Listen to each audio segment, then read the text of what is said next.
How to remove advertisement pop-up from your windows.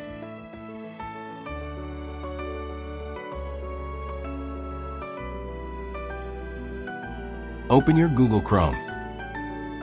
Click three dots from top right corner. Find Settings and click it. Click Privacy and Security.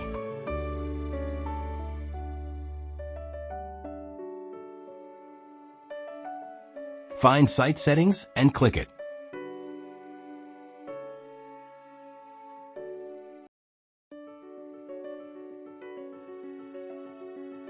Find Notifications and click it.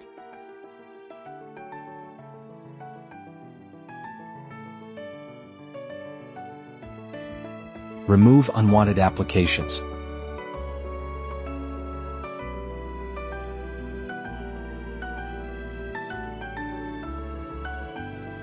Remove unwanted applications.